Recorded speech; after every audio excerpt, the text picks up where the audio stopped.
جس کا مضمون کچھ یوں ہے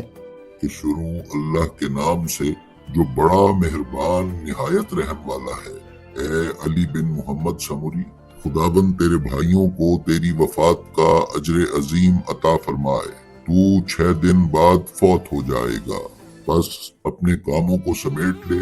اور جانے کے لیے تیار ہو جا۔ اپنے بعد کسی کو بھی اپنا جانشین مقرر مت کر، کیونکہ دوسری غیبت کا وقت آن پہنچا ہے۔ بس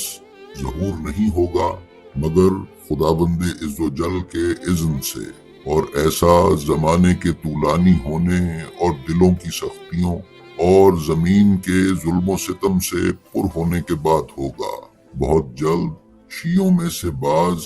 میری زیارت کا دعویٰ کریں گے۔ آگاہ رہنا،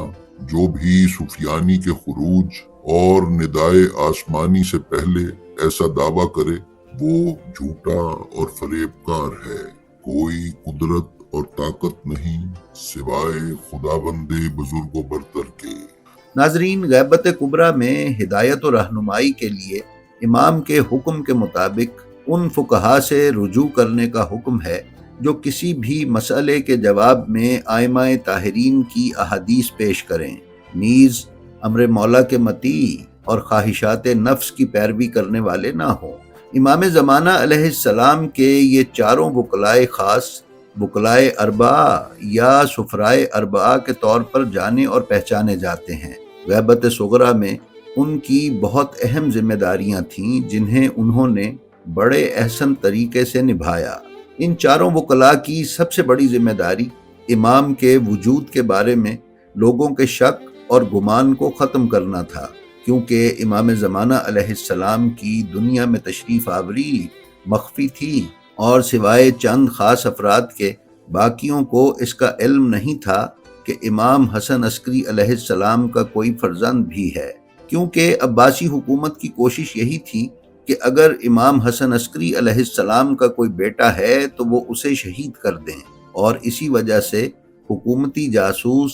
تب بھی امام حسن عسکری علیہ السلام کے گرد موجود تھے کہ جب امام بستر شہادت پر تھے اور طبیب ان کا علاج کر رہے تھے۔ ناظرین، ان وکلائے اربعہ اور خصوصاً پہلے نائب کی ذمہ داری یہ تھی کہ وہ شیعوں کو آگاہ کریں کہ امام حسن عسکری علیہ السلام کا ایک فرزند ہے اور وہی شیعوں کا آخری امام ہے، اور کیونکہ عثمان بن سعید شیعوں کے نزدیک قابل اعتماد تھے، اسی لیے شیعہ بھی ان کی باتوں پر یقین رکھتے تھے، اگرچہ کچھ لوگوں نے ان سے معجزے اور کرامت بھی طلب کی، لیکن عثمان بن سعید کی محکم دلیلوں کے سامنے وہ یقین کرنے پر مجبور ہو گئے۔ حضرت عثمان بن سعید چونکہ پہلے وکیل خاص تھے، اس لیے جو کوئی بھی خمس یا زکوٰۃ امام کے لیے لے کر آتا تو اسے پتہ چلتا کہ امام زمانہ علیہ السلام کے وکیل خاص اب عثمان بن سعید ہیں۔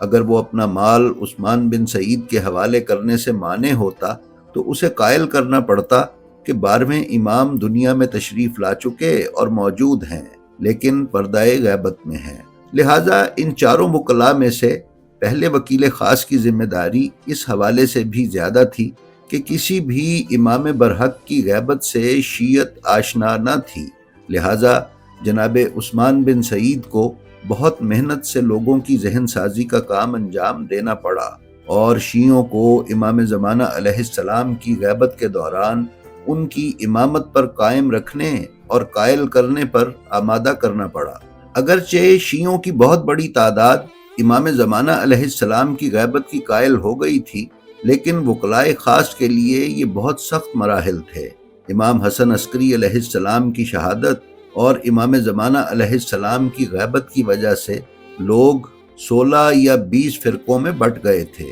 اس بات کی گواہ فرق و مذاہب کی مختلف کتابیں ہیں جو آج بھی مطالعہ کی جا سکتی ہیں۔ تاہم ان وکلاء کی محنت سے سب کے سب مکاتب فکر شیعہ اثنا عشری میں واپس آ گئے، کیونکہ جیسے جیسے انہیں یہ پتہ چلتا گیا کہ امام برحق موجود ہیں اور رہبری اور رہنمائی کا سلسلہ بند نہیں ہوا تو لوگ شیعت میں واپس آتے چلے گئے۔ ناظرین، ان وکلاء کی ایک اور بڑی ذمہ داری یہ تھی کہ ہر لحاظ سے امام کے اسم گرامی اور ان کے مقام کو لوگوں سے پوشیدہ رکھا جائے۔ اور امام زمانہ عجل اللہ تعالی فرجہ الشریف نے اپنی ایک تحریر میں عثمان بن سعید سے فرمایا تھا کہ ان کے نام اور ان کے مقام کو پوشیدہ رکھیں اور کسی کو اس کا علم نہ ہونے دیں۔ لوگوں کے ایک گروہ نے ابو سہل نوبختی سے پوچھا کہ تم کیوں امام زمانہ کے وکیل نہیں بنے، حالانکہ آپ اہل علم ہیں، لیکن اس کے باوجود حسین بن روح نوبختی امام کے وکیل ہیں۔ تو انہوں نے جواب دیا کہ چونکہ میں حسین بن روح کی طرح امام کی حفاظت نہیں کر سکتا، اس کے ساتھ ہی ساتھ میں مناظرے بھی کرتا ہوں، تو یہ ممکن ہے کہ اگر مجھے امام زمانہ علیہ السلام کے مقام کا پتہ ہو تو میں مناظرے کے دوران جوش میں آ کر امام کی جگہ کا پتہ بتا دوں۔ لیکن حسین بن روح ایسا شخص ہے کہ اگر اس کے جسم کے گوشت کو کاٹ بھی دیا جائے تو کبھی بھی امام زمانہ علیہ السلام کے مقام اور جگہ کا پتہ نہیں بتائے گا۔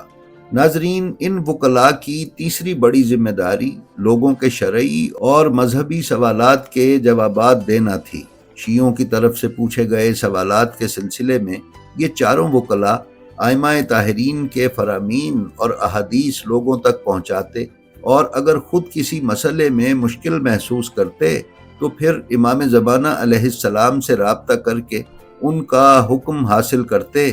اور وہ حکم شیعوں تک پہنچاتے۔ اس کی بہت سی مثالیں شیعہ کتابوں میں موجود ہیں، جیسے کہ اسحاق بن یعقوب کے سوال کا جواب، یا قم کے لوگوں کی طرف سے لکھے گئے سوالات اور امام زمانہ علیہ السلام سے ان کا جواب لے کر ان تک پہنچانا وغیرہ۔ اسی طرح ان وکلاء کی چوتھی بڑی ذمہ داری امام معصوم علیہ السلام کے اموال کی حفاظت تھی۔ شیعوں کے خمس و زکوٰۃ جو امام کے لیے روانہ کیے جاتے تھے وہ ان وکلاء خاص کے پاس پہنچتے تھے، اور یہ حضرات امام زمانہ علیہ السلام سے ہدایات لے کر ان کی مرضی کے مطابق ان اموال کو خرچ کیا کرتے تھے۔ ان چاروں وکلاء نے اپنی زندگی اور خصوصاً وکالت کا دور بغداد میں گزارا۔ نیشا پور، خراسان، ہمدان، کوفہ، یمن، مصر اور اسی طرح دیگر علاقوں میں آباد شیعہ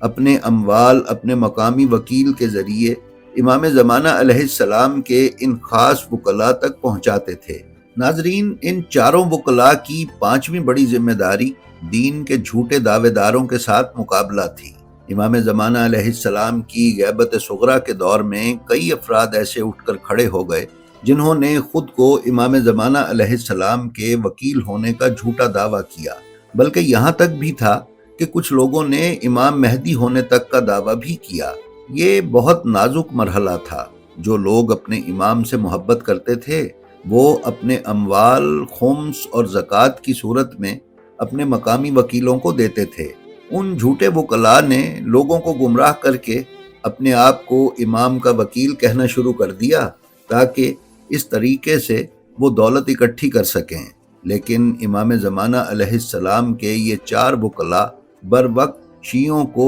اس قسم کے لوگوں سے دور رہنے کی نصیحت کرتے، حتیٰ کہ بعض لوگ امام زمانہ علیہ السلام کے بارے میں غلو کرنے لگے تو نہ صرف یہ کہ ان چاروں وکلاء نے ان کی مخالفت کی، بلکہ خود امام زمانہ علیہ السلام نے اپنی تحریروں میں ان پر لعنت کی اور شیعوں کو حکم دیا کہ ایسے افراد سے دور رہیں کیونکہ یہ گمراہ کرنے والے ہیں، جیسے کہ احمد بن ہلال کرخی شیعت اور امام زمانہ سے منحرف ہو گیا اور ضروریات دینی کا انکار اور غلو کرنے لگا اور اپنے آپ کو محمد بن عثمان عمری کی جگہ امام کا وکیل کہنے لگا اور دعویٰ کیا کہ میں امام زمانہ کا نائب ہوں۔ اس وقت محمد بن عثمان عمری کے لیے امام زمانہ علیہ السلام کی طرف سے تحریر آئی جس میں لکھا ہوا تھا کہ میں ابن ہلال اور جو لوگ اس سے دوری اختیار نہ کریں ان سے بیزار ہوں، خدا اس کو نہ بخشے۔ جو کچھ میں نے کہا ہے اس کو اسحاق اور ان کے ہم وطنوں کو بتا دو، اور جو کوئی بھی ابن ہلال کے بارے میں پوچھے اسے تمام واقعہ بیان کر دو۔ ناظرین، اسی طرح ابو محمد شرعی نامی شخص جب امام زمانہ علیہ السلام سے منحرف ہو گیا اور اس نے امام زمانہ علیہ السلام کے نائب ہونے کا دعویٰ کیا تو اسی وقت امام زمانہ علیہ السلام کی طرف سے حکم صادر ہوا اور اس کے مکروہ چہرے کو شیعوں کے سامنے عیاں کر دیا گیا۔ اسی طرح غیبت صغریٰ کے دوران وکلاء کا ایک گروہ جو امام ہادی علیہ السلام کے دور سے مختلف علاقوں میں وکالت کے فرائض سر انجام دے رہا تھا، اور امام حسن عسکری علیہ السلام کے زمانے میں یہ گروہ عثمان بن سعید کے زیر نظر کام کرتا تھا، اس میں سے بعض افراد منحرف ہو گئے اور مال امام میں خیانت کرنا شروع ہو گئے، اور اس سلسلے میں ان کی جو ذمہ داریاں تھیں اسے وہ بھلا بیٹھے۔ لہٰذا جو اموال شیعہ امام کی طرف روانہ کرتے، وکلاء کا یہ گروہ اس میں خیانت کرتا۔ لہٰذا اس گروہ کے افراد کی ان چاروں وکلاء نے اپنے اپنے زمانے میں لوگوں کو شناخت کروائی اور ہدایت کی کہ ان کو مال امام اور خمس و زکوٰۃ وغیرہ نہ دیا جائے۔ ناظرین، ان چاروں وکلاء کی چھٹی بڑی ذمہ داری وکالت اور سفارت کے نظام کو نہ صرف چلانا بلکہ قائم رکھنا بھی تھا۔ امام کی جانب سے متعدد علاقوں میں ایماندار اور اہل علم لوگوں کو وکیل اور سفیر مقرر کیا گیا تھا۔ امام کے چار خاص وکلاء اپنے اپنے دور میں سفارت اور وکالت کے اس ادارے اور نظام پر گہری نظر رکھتے اور ہر علاقے کے معاملات سے باخبر رہتے۔ کسی بھی مسئلے کی صورت میں فوری طور پر اس کا ازالہ اور اس مسئلے کو حل کرنے کے لیے تیار رہتے۔ ان چاروں وکلاء نے امام زمانہ علیہ السلام کی غیبت کے دور میں شیعوں کو امام زمانہ علیہ السلام کی ذات اقدس کے گرد مجتمع رہنے اور اپنے اعتقادات کو درست رکھنے اور ایمان پر ثابت قدم رہنے میں کلیدی کردار ادا کیا۔ ان وکلاء اور سفراء پر عباسی حکومت کی طرف سے مختلف زمانوں میں سختیاں اور ظلم بھی کیے جاتے رہے، لیکن انہوں نے نہایت ثابت قدمی سے ان مظالم اور سختیوں کو نہ صرف برداشت کیا بلکہ شیعت کو بھی ایک نقطے پر اکٹھا کیے رکھا۔ جی تو ناظرین، یہ تھی ہماری آج کی ویڈیو۔ ہمیں امید ہے یہ آپ کو پسند آئی ہوگی۔ اگر آپ ہمارے channels blend of history old اور بلینڈ آف ہسٹری آفیشیل پر نئے ہیں تو برائے مہربانی انہیں سبسکرائب کر لیں اور بیل آئیکن پر کلک کر کے آل نوٹیفیکیشنز کی سیٹنگ کا انتخاب کر لیں تاکہ آپ ان پر پیش کیے جانے والے کسی بھی ویڈیو سے محروم نہ رہ سکیں۔ اس کے ساتھ ہی ساتھ ہماری جو ویڈیو آپ کو پسند آئے اس کا لنک اپنے حلقہ احباب میں شیئر کر کے ہمارے حصے دار بنیں۔ آپ اپنا اور اپنے متعلقین کا بے حد خیال رکھیں اور خلق خدا میں آسانیاں تقسیم کرتے رہیں۔ خدا آپ کا حامی و ناصر ہو۔ السلام علیکم۔